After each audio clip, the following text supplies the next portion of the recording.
1916년 12월 러시아 제국의 수도 상트페테르부르크는 전쟁의 그림자 아래 신음하고 있었습니다. 제1차 세계대전이 시작된 지 2년이 넘었지만 러시아군은 독일군에게 연이어 패배했고 전선에서는 매일 수천 명의 젊은이들이 목숨을 잃었죠. 수도의 거리에서는 식량 부족으로 인한 불만이 높아졌고 겨울 추위는 사람들의 고통을 더욱 가중시켰습니다.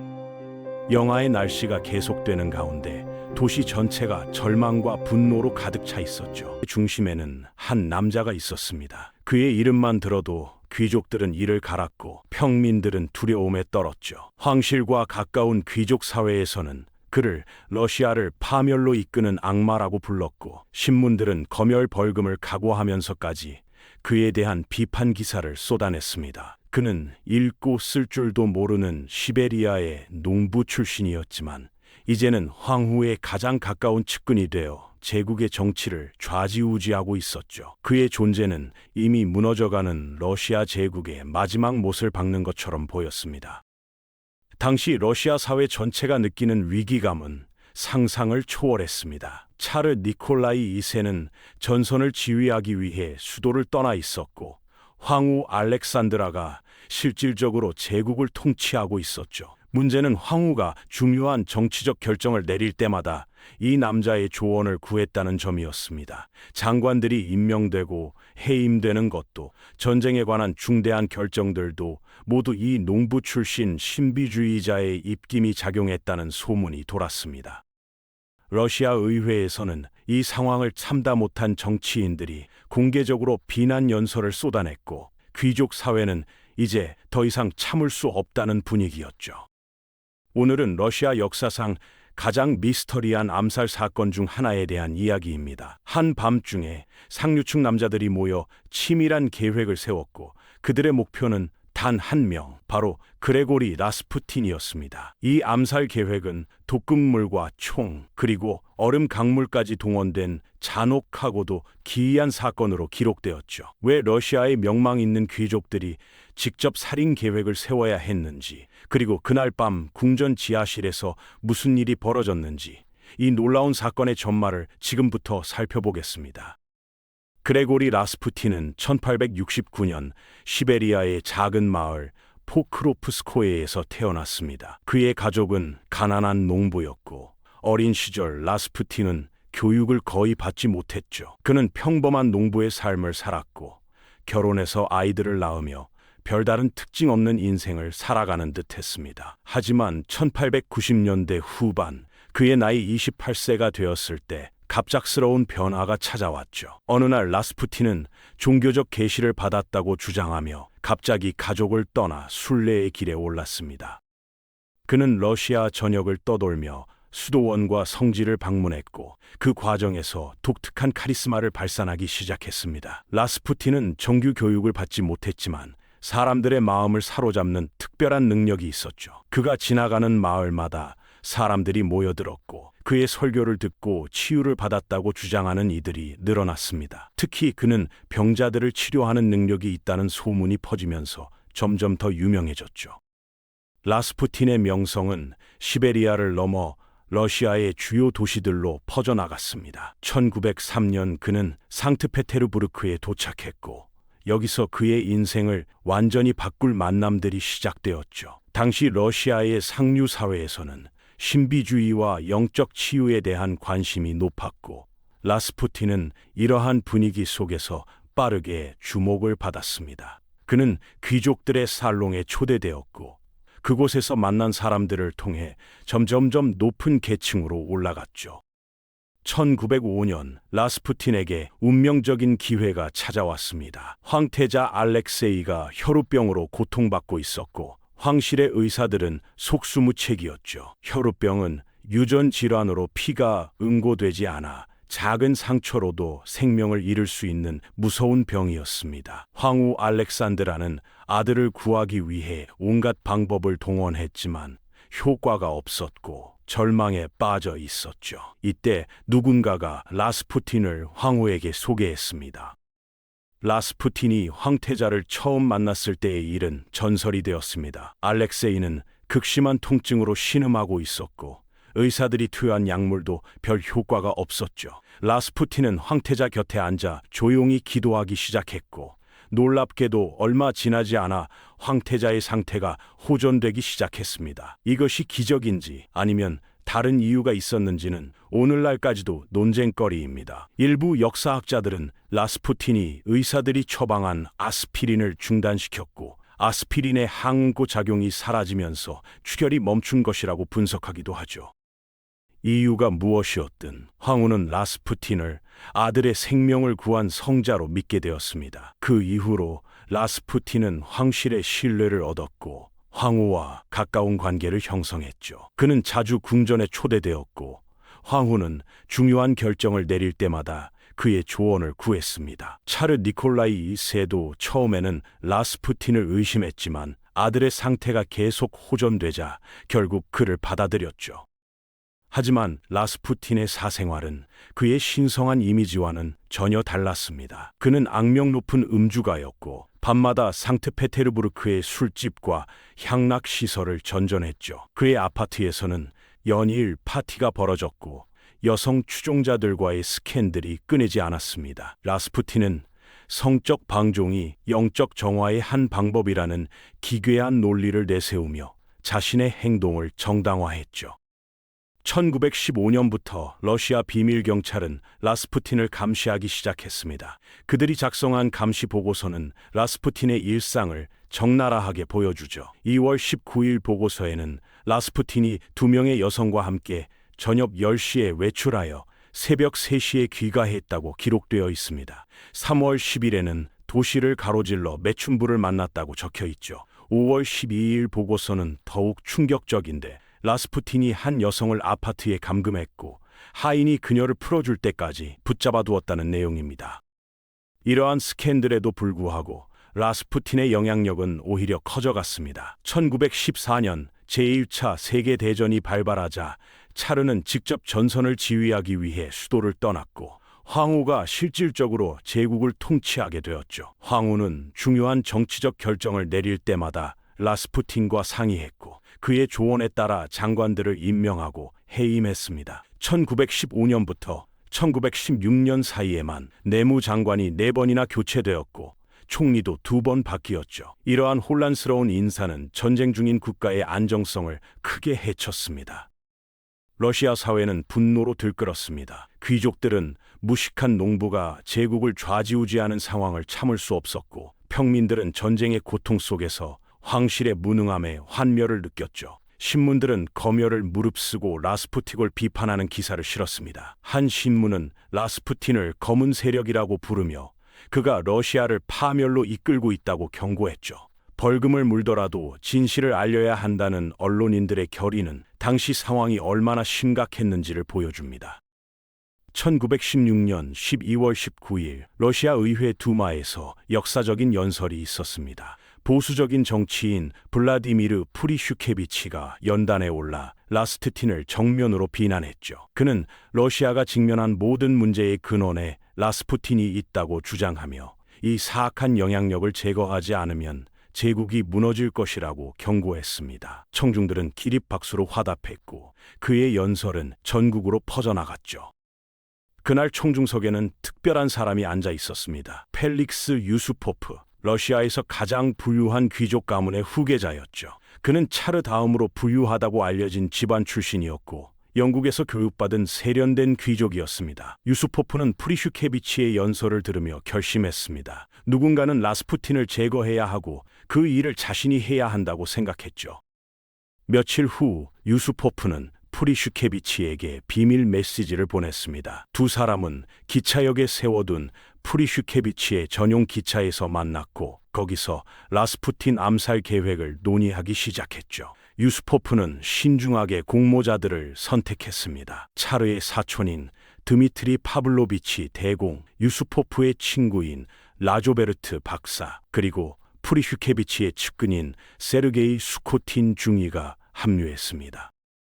5명의 공모자들은 완벽한 계획을 세우기 시작했습니다. 그들은 라스푸틴을 유수포프의 궁전으로 유인하여 독살할 계획이었죠. 라조베르트 박사는 의사로서 시아나칼륨을 구할 수 있었습니다. 시안하칼륨은 극소량으로도 사람을 죽일 수 있는 맹독이었고 섭취 후 15분 이내에 사망에 이르게 하는 것으로 알려져 있었죠. 가장 어려운 부분은 라스푸틴을 궁전으로 유인하는 것이었습니다. 라스푸틴은 위험을 감지하는 예리한 직감이 있었고 3곳의 보안기관이 그를 보호하고 있었습니다. 유수포프는 영리한 방법을 생각해냈죠. 그는 몇 주 동안 라스푸틴을 찾아가 가슴 통증이 있다며 치료를 요청했습니다. 라스푸틴은 이 젊은 귀족을 치료하며 친분을 쌓았고 유수포프를 신뢰하기 시작했습니다.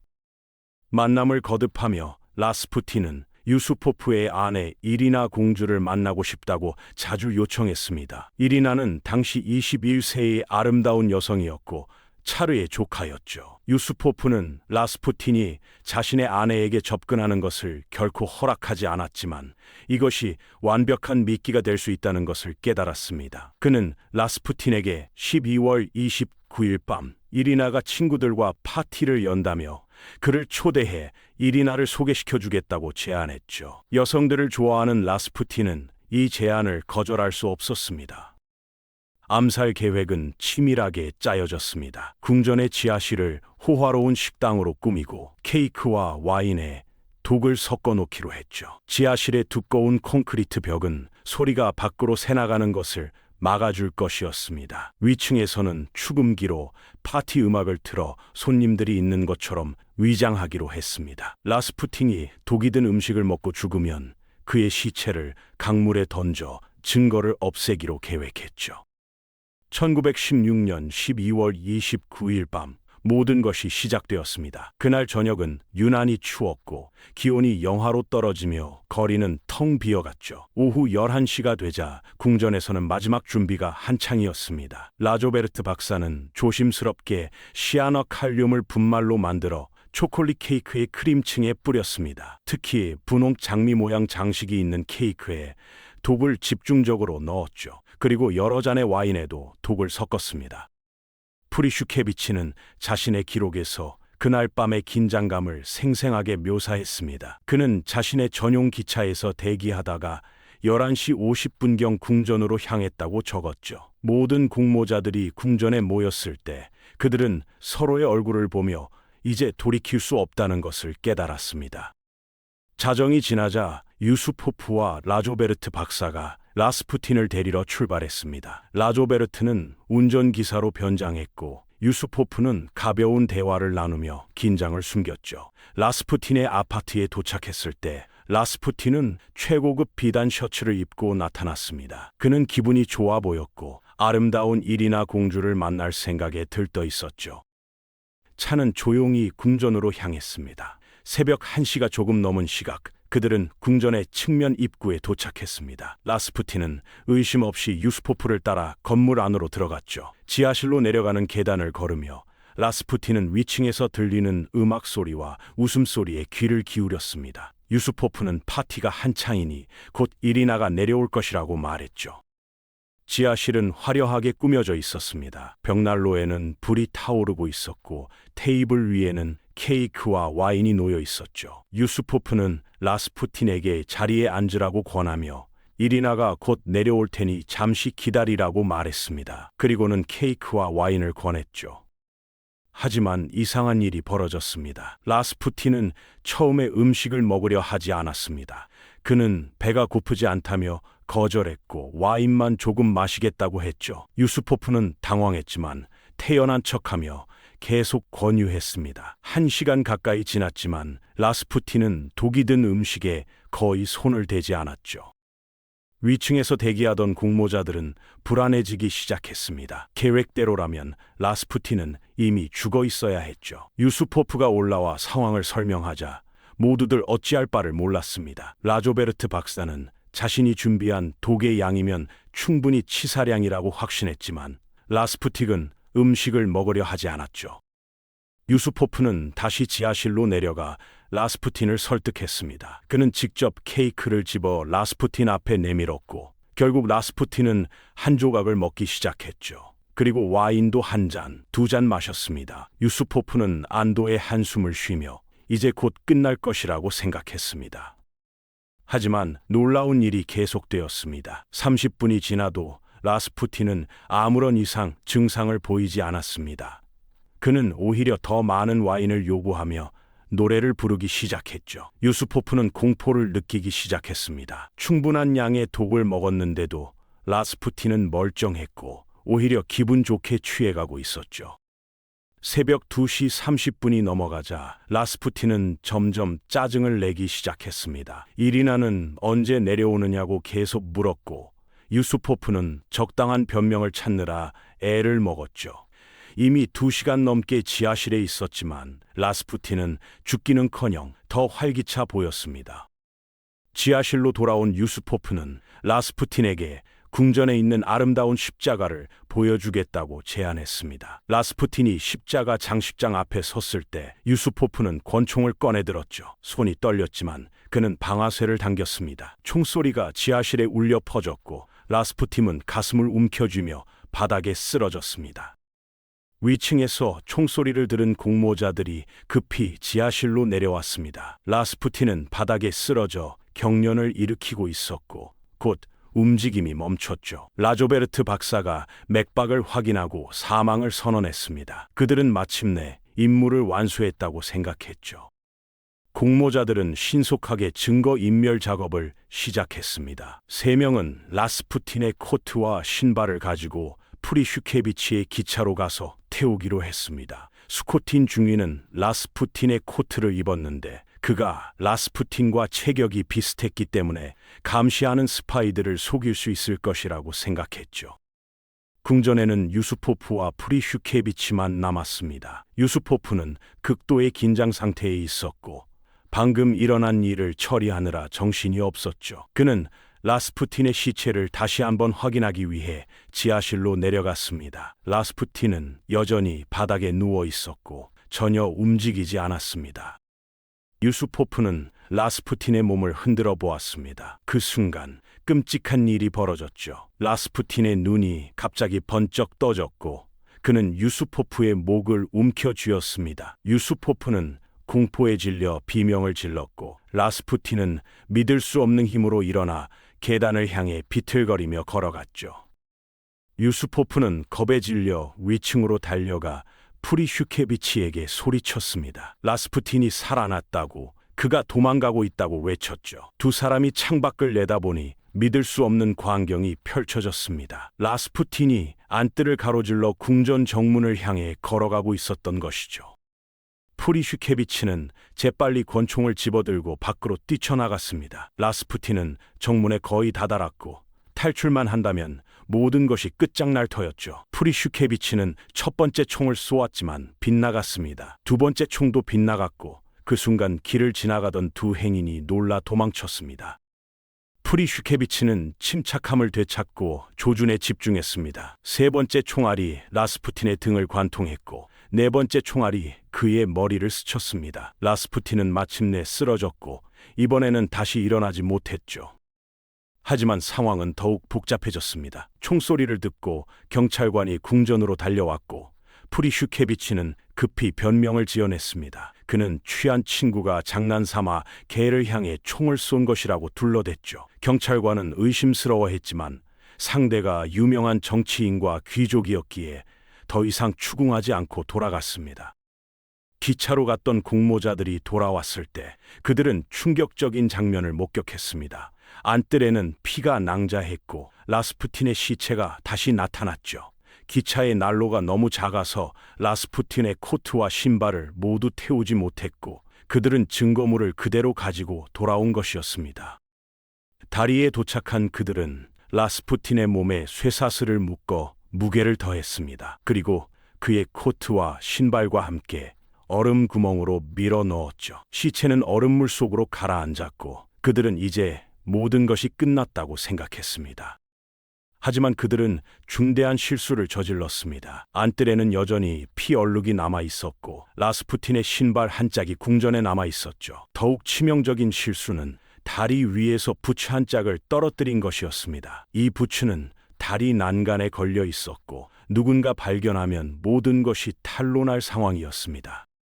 12월 31일 오후 강변을 순찰하던 경찰관이 페트로프스키 다리에서 이상한 것을 발견했습니다.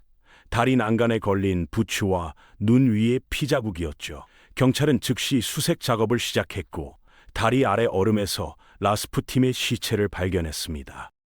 검시 결과는 놀라웠습니다. 라스푸틴의 폐에서 물이 발견되었는데 이는 그가 물속에 던져졌을 때 아직 살아있었다는 것을 의미했죠. 독도 먹었고 총에 맞았는데도 라스푸틴은 죽지 않았고 결국 얼음물에 빠져 익사한 것으로 추정되었습니다. 이 사실은 라스푸틴의 전설을 더욱 신비롭게 만들었죠. 범인을 찾는 것은 어렵지 않았습니다. 라스푸틴은 그날 밤 어디로 가는지 딸과 비서에게 말했고 유수포프 궁전의 안뜰에 남겨진 증거들은 너무나 명백했죠. 경찰은 곧 5명의 공모자를 특정했습니다. 하지만 놀라운 일이 벌어졌습니다. 차르는 그들을 체포하지 않기로 결정했죠. 당시 러시아는 혁명의 기운이 감돌고 있었고 라스푸틴을 죽인 귀족들을 처벌하면 오히려 더 큰 혼란이 올 것이라고 판단했습니다. 실제로 많은 러시아인들은 공모자들을 영웅으로 여겼죠. 그럼에도 불구하고 공모자들은 처벌을 받았습니다. 드미트리 대공은 페르시아 전선으로 추방되었고 유수포프는 그의 영지로 유배되었죠. 라조베르트 박사와 수코틴 중위는 조용히 러시아를 떠났습니다. 프리슈케비치만이 처벌받지 않았는데 그는 정치인으로서 면책 특권이 있었기 때문이었습니다. 라스푸틴의 죽음은 러시아 제국의 운명을 바꾸지 못했습니다. 공모자들은 그를 제거하면 제국이 구원받을 것이라고 믿었지만 이미 너무 늦었죠. 불과 2달 후인 1917년 3월, 2월 혁명이 일어났고 차르는 퇴위했습니다. 황후 알렉산드라와 황태자 알렉세이를 포함한 황실 가족은 1918년 7월 볼셰비키에 의해 처형되었죠. 유수포프는 혁명을 피해 아내 이리나와 함께 프랑스로 망명했습니다. 그는 파리에서 여생을 보내며 회고록을 집필했고 그날 밤의 사건을 상세히 기록으로 남겼죠. 그는 1967년 80세의 나이로 사망할 때까지 자신이 러시아를 구하려 했다고 주장했습니다. 드미트리 대공도 혁명을 피해 서유럽으로 갔고 1942년 스위스에서 생을 마감했죠. 프리슈케비치는 다른 공모자들과 달리 러시아에 남았습니다. 그는 볼셰비키에 맞서 백군에 합류했지만 1920년 발진 티푸스에 걸려 사망했죠. 라조베르트 박사는 프랑스로 망명하여 의사로 일하다가 1950년대에 조용히 세상을 떠났습니다. 라스푸틴의 죽음을 둘러싼 미스터리는 오늘날까지도 역사가들의 관심사입니다. 정말로 독이 효과가 없었던 것일까요? 일부 연구자들은 라조베르트 박사가 마지막 순간에 양심의 가책을 느껴 독을 넣지 않았을 가능성을 제기하기도 합니다. 또 다른 이론인 시아노칼륨이 설탕과 혼합되면 효과가 떨어진다는 것인데 케이크의 설탕 때문에 독성이 약화되었을 수 있다는 것이죠. 어떤 진실이든 라스푸틴의 이야기는 권력과 광기 그리고 한 시대의 종말을 상징하는 사건으로 남았습니다. 그는 러시아 역사상 가장 논란 많은 인물 중 하나이며 그의 죽음은 제국의 몰락을 예고하는 전조였죠. 읽고 쓸 줄도 모르는 시베리아 농부가 제국의 심장부까지 올라갔다가 귀족들의 음모로 비참하게 죽음을 맞이한 이야기는 당시 러시아 사회가 얼마나 혼란스러웠는지를 극명하게 보여줍니다. 라스푸틴 암살 사건은 단순한 살인 사건이 아니었습니다. 그것은 무너져가는 제국의 마지막 발악이었고 구체제가 새로운 시대를 받아들이지 못하고 폭력으로 문제를 해결하려 한 비극적 시도였죠. 공모자들은 자신들이 애국적인 행동을 한다고 믿었지만 그들이 제거한 것은 증상일 뿐 근본 원인이 아니었습니다. 러시아 제국은 이미 내부로부터 무너지고 있었고 라스푸틴은 그 붕괴의 상징이었을 뿐이었습니다.